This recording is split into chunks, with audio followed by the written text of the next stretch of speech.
Une super-héroïne noire aux cheveux naturels et au foulard aux couleurs du drapeau sud-africain. Son créateur, Bill Mazuku, un Zimbabwéen de 30 ans qui vit entre son pays et l'Afrique du Sud, s'est inspiré des manifestations pour le changement des régimes politiques en Afrique. Des manifestations qui connaissent le plus souvent une forte participation des femmes. C'est une super-héroïne politique non violente. C'est l'une des choses les plus difficiles à écrire car le super-héroïsme est par nature un genre violent. Mais dans ce contexte, j'ai été inspiré par les gens avec qui je suis allé à l'université. J'ai été inspiré par ces manifestations et ces mouvements qui demandaient un changement politique sans violence ainsi que par les femmes qui m'ont inspiré.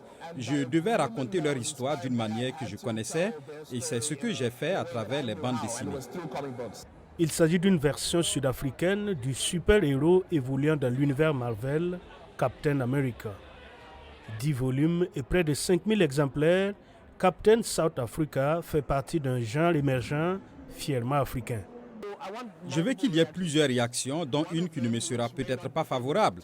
Je veux que les gens voient cela et disent que cela ne me ressemble pas, que nous pouvons faire mieux, d'accord ? Absolument, je veux qu'ils se disent, eux, c'est plus noir américain. Nous avons absorbé certains éléments des bandes dessinées occidentales. Les amoureux de la bande dessinée ne se sont pas fait attendre. C'est le cas de Abigail Bachman Daniels, une étudiante de 23 ans.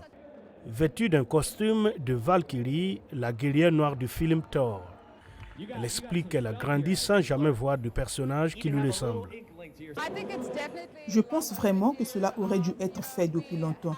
Nous avons une grande communauté ici qui est passée inaperçue pendant des années.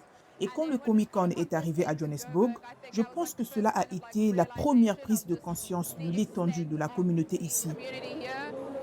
Bill Mazuku est quant à lui convaincu que Captain South Africa pourrait devenir un tremplin pour les jeunes auteurs et illustrateurs du continent.